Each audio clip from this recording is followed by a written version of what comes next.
Welcome, everyone. I'm Amy Seeley, president of Seeley Test Pros and LEAP, helping students to succeed in all kinds of tests from 8th grade to grad school throughout Ohio.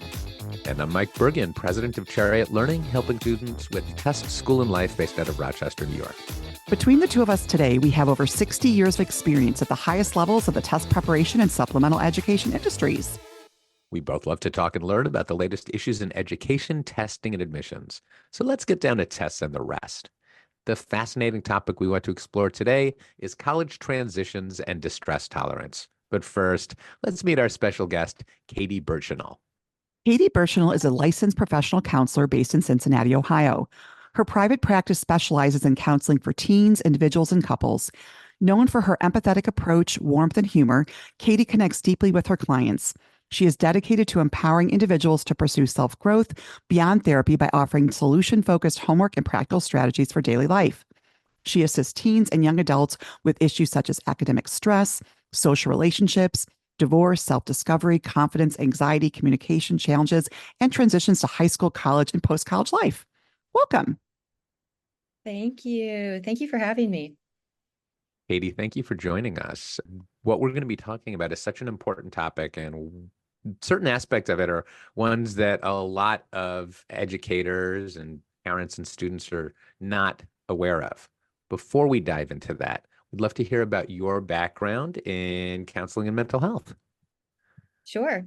I got into the counseling and mental health field several years ago. I had an interesting background in terms of I was a single mother for many years, divorced, remarried, and then a blended family with 8 children, 2 of whom are still in college. So have a lot of background in terms of working with young adults, and decided several years ago to make a career change and go back to school and pursue something that's been a passion of mine for many years. So I've also opened my own private practice, and I work a lot with this population, and I just have a passion for working with young adults and understand a lot of the stressors and transitions that they experience when they go off to school.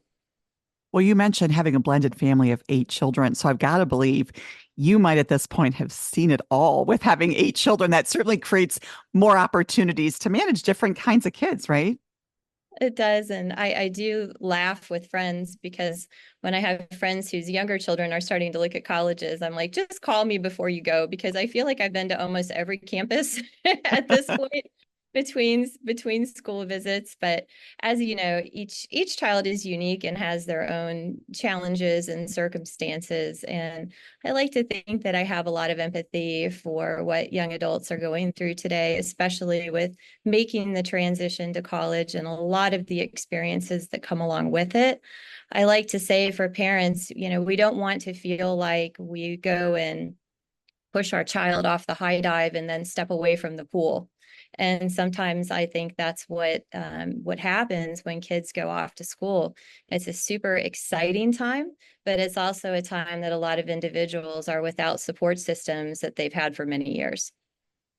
Yeah, that makes perfect sense. I think we think about the fact that our teens, and I'm going through this personally, are losing some of the support system, some of the baked in alarm clock, chauffeur, secret shopper support. But it's very much a 360-degree network of support where we, parents and educators who loved certain students, like we miss their presence. Mm. Transitions are big, right? Transitions are scary. I'm curious, you proposed the idea that we talk about distress tolerance, and it seems like such a weighty term. What does distress tolerance mean?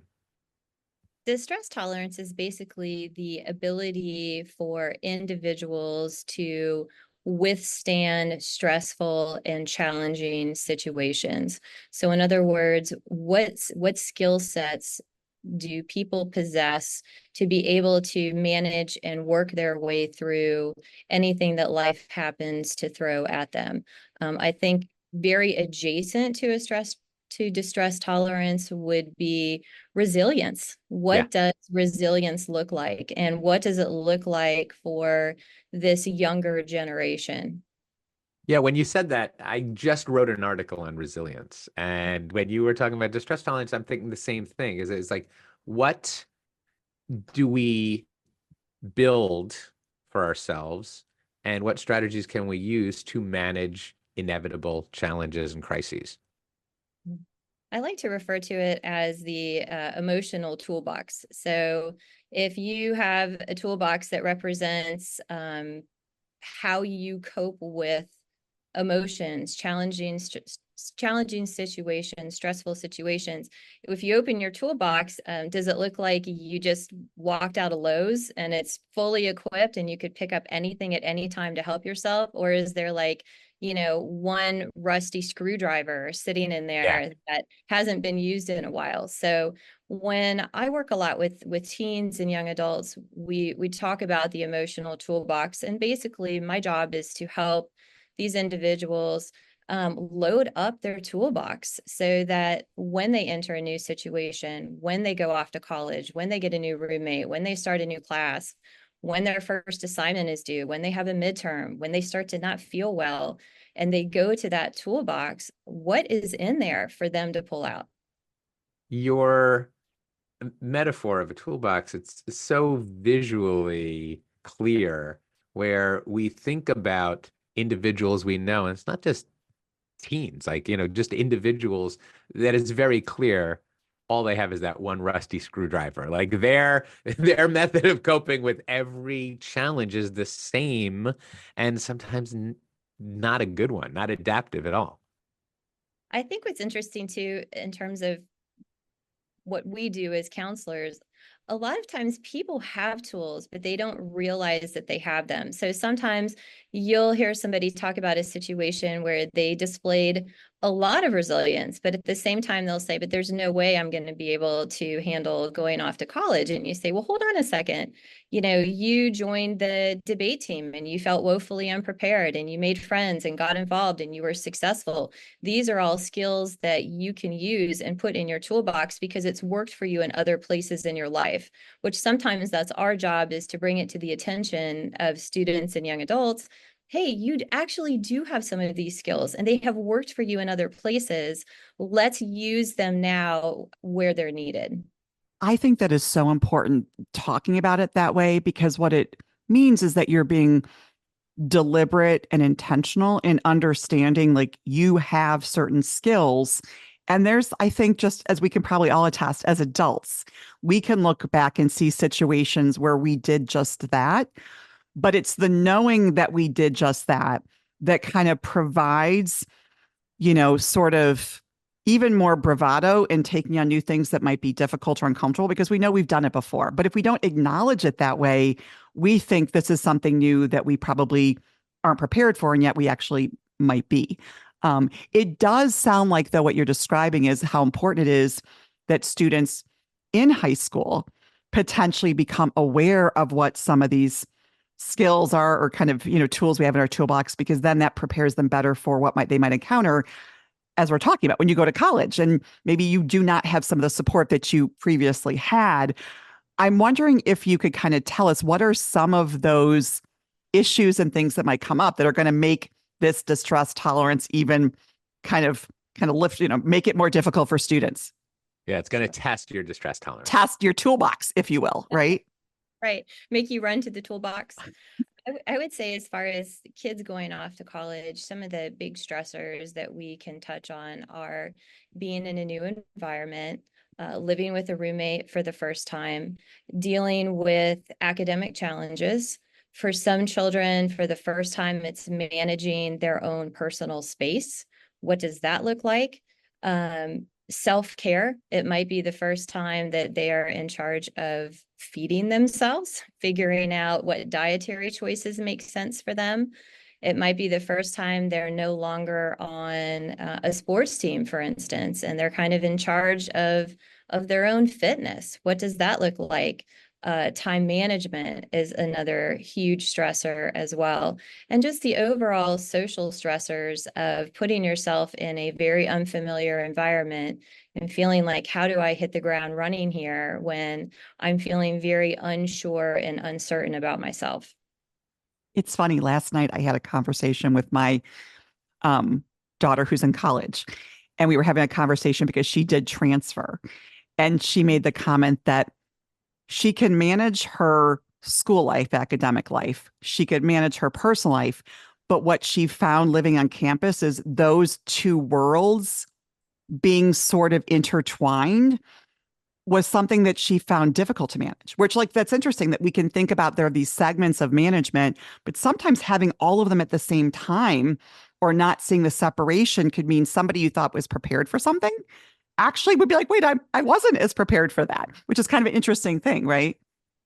It's so overwhelming. And as I said before, I just have a lot of empathy for kids that are going off and doing this. I think a good story I have is I had a client who was getting ready to go to college. She was in high school. We were talking about her transition and working on some brainstorming and problem solving, because our goal as parents, as educators, as counselors is we are fostering independence. We want these children to leave and go be successful, but they have to figure it out on their own. So we were talking, I was with a client, and she was saying one of her biggest concerns when she got to school was, who would she eat with? What would it look like when she went into the cafeteria? And good for her. She brainstormed and she reached out to her roommate, who she did not know. They met online, and said, hey, would you be interested for the first 30 days in us trying to have as many meals together that we can? And would you be okay with that? And her roommate said, oh, thank goodness. I'm so glad that you brought this to my attention. I was feeling the same way too. So this is a good example of brainstorming, problem solving, and allowing these individuals to take ownership of their process. I love that. I love, some really clear and specific strategies for managing distress tolerance in the context of college transitions. We'd love to hear more. And are there any specific therapeutic frameworks that you consider when you look at these strategies or managing distress tolerance? I would say one therapeutic approach that tends to work pretty well with this process is called DBT, which stands for dialectical behavioral therapy, which is basically back to the toolbox reference. It's a set of tools that are designed to help individuals manage stress and anxiety. So the term distress tolerance is definitely one that exists within the DBT world. And DBT has a lot of different coping strategies for distress tolerance. I think a few that would probably relate to college students would be the ideas of effective rethinking, self-soothing, and distraction. And we can kind of unpack what each one of those terms means. So please share. Please do. Okay. The first one would be effective rethinking, which is a good example would be someone gets to college, they've been there for a few weeks, they're feeling like they don't have a best friend yet. They're worried about how am I going to integrate myself socially. That can pretty quickly move to I'm never going to have any friends. I'm never going to get settled. This is what my entire year is going to look like. So an example of effective rethinking would be looking at the situation, identifying the situation, what is causing the distress. Also identifying, is this a situation where you're projecting these thoughts and feelings into the future and you've already come to a negative conclusion?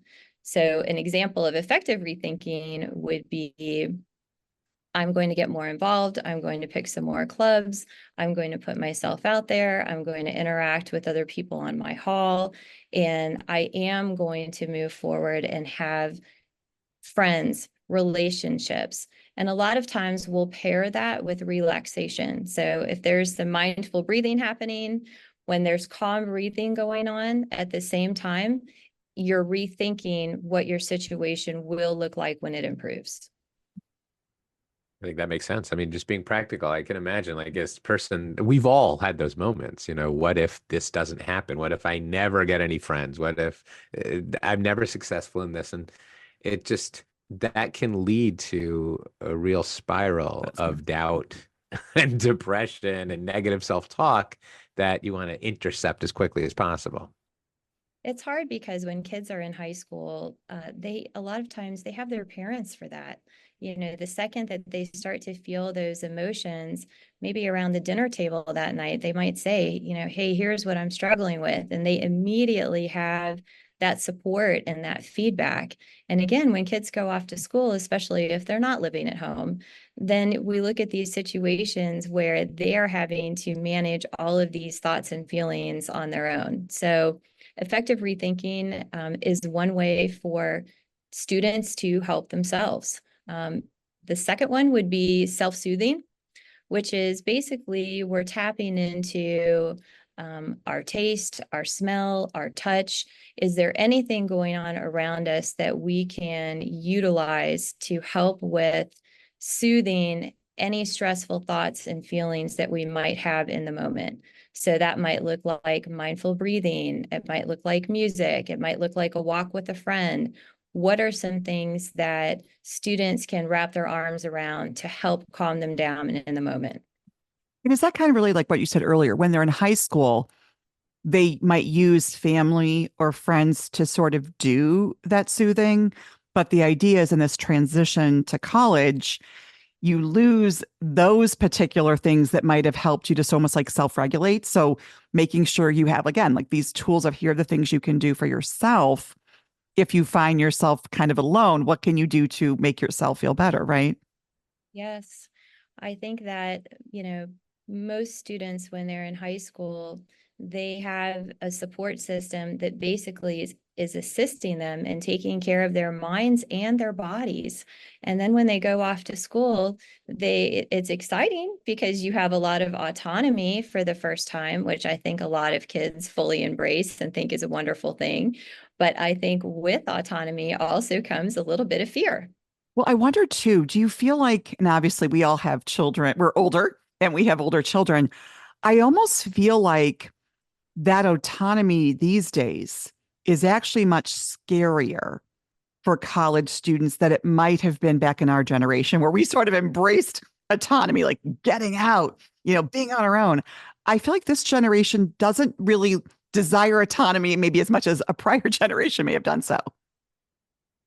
I think there's probably some truth to that. And I think it's for a lot of different reasons. I think we've also gone through a lot of, interesting scenarios over the last few years with some different schooling and sometimes homeschooling, and school was canceled and kids were at home. And, and in some ways, based on what our society has gone through, I like to say that for some kids, it's like we hit the pause button on personal growth and development.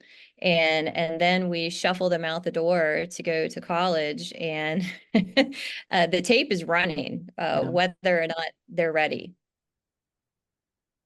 So how can parents, and not just parents, but educators, counselors, anyone that supports teens through the process of getting ready for this transition, right? I'm talking about everybody that works with high schoolers. And I also can kind of project and say that there are other big transitions to think about, but like this very specific one, how can we all support students and in large ways or small ways, help build up their distress tolerance?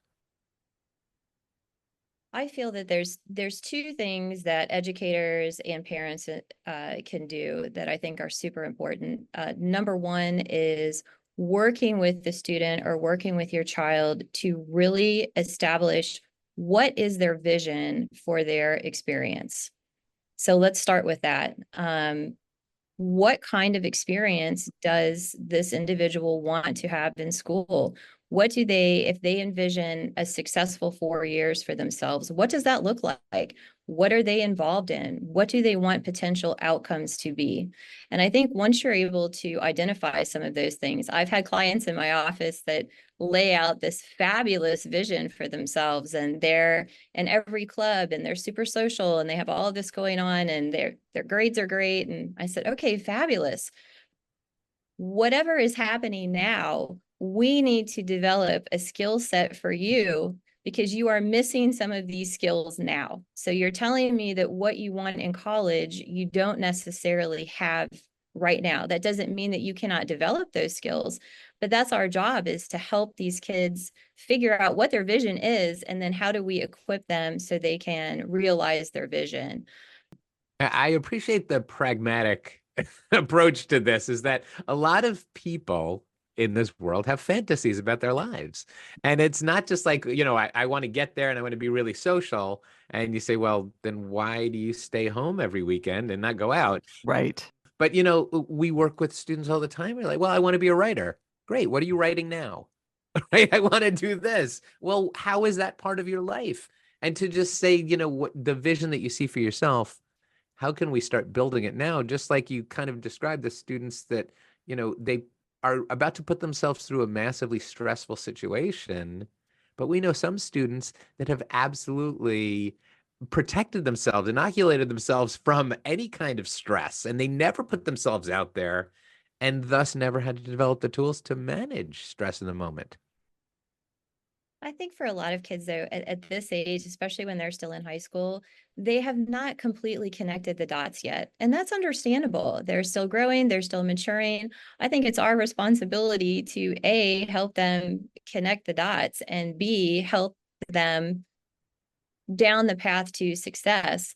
The second thing that I mentioned falls under the umbrella of expectations. And I think this falls probably a little bit more under the purview of parents, but I think parents need to communicate early and often their expectations, in terms of, a lot of times parents are providing at the very least emotional support. In many cases, it's also financial support. And with that goes a series of expectations. What do you expect for your child when they go to school? We expect you to practice self-care. We expect you to be present and accountable with your academics. I think a good example that I can point to as well is, I had a client who got into school. Parents were wanting them to figure out the roommate situation. They were going to a school out of state. They did not know anyone. Parents were heavily encouraging the child to use the roommate portal to try to find a roommate. And the child just didn't feel like it and didn't want to go through the process. The parents did not heavily make their expectations clear. The child decided to go random and got put in a single room in a junior level dorm. Ooh, that's isolating. Yes, really rough start to the year. And in hindsight, the parents said, gosh, we really wish we would have been a lot clearer with our expectations in this scenario. Well, you're talking about parents and kind of what parents can do, but I want to kind of flip it a bit. What kind of self-care strategies are there for parents, right? In this process, because obviously they're going through something as well. As we all know, a lot of parents put a lot into this journey that is a little bit it's like our goal, right? We know that parents want for their kids, but at the same time they want for themselves. What kinds of things can parents do to sort of self-soothe themselves? Yeah. I like to refer to another strategy within DBT, and it's called cope ahead. Wait, say that again. Hope ahead. It's more like coping ahead. Yeah. In other words, how do we prepare for what we foresee as an upcoming potentially stressful or emotional situation? This is a great strategy that's also that kids can work on learning, but for parents, I think the cope ahead strategy is a great one, because they know that at some point their child is going off to school, and they might not know exactly how they're going to feel when that happens, but they know that they are going to be feeling something. And what I like about the cope ahead strategy, it's anticipating A change in the household. Someone's not going to be there anymore. A change in responsibility, a change in accountability. And what can parents do to support themselves? I like to say that parents need to have support networks the same way that kids do. Whether it's you have friends whose children are also going off to school. A lot of times colleges now have a lot of message boards for parents, especially first-time parents whose kids are going off to school. If you don't have someone in your nucleus to connect with, a lot of times parents will connect that way. But more than anything, it's a recognition that change is coming. And what can I do to prepare myself with that? One side note, I do feel that it's very helpful for parents to give themselves some grace. I think I became an empty nester several years ago, and my final child went off to college. And I have to be honest, it really did not fully hit me until January, months after he had left. And when it did, it was pretty tough. But I knew it was coming. I just didn't know when it would really hit me. What's funny, the one thing parents maybe sometimes don't realize is how invested they are in their students' high school experience, whether it be sports or activities where they're, showing up, or how the parents' friend network can be connected to their children. And all of a sudden, it's not like those friends necessarily go away, but when your child's at college, you may not be seeing those people or connecting with them. And that can be a loss for parents as well, right? Absolutely. I would even say, I would take it a step further and say, I think there's some grief that's associated with it. We're excited and we're thrilled for our children to go, reach this next stage of maturity and take these steps towards adulthood. But that's not to say at the same time, we don't feel some level of grief, to your point, over some things that we're losing when all of these changes occur. That's the very nature of a transition, isn't it? You leave something behind to embrace something new. Katie, this has been so interesting and helpful. I know that we could talk about this topic with you all day. Unfortunately, we're out of time. Thank you so much for joining us. Thanks for having me. It's been a pleasure. If listeners would like to get in touch with you, what's the best way for them to do that?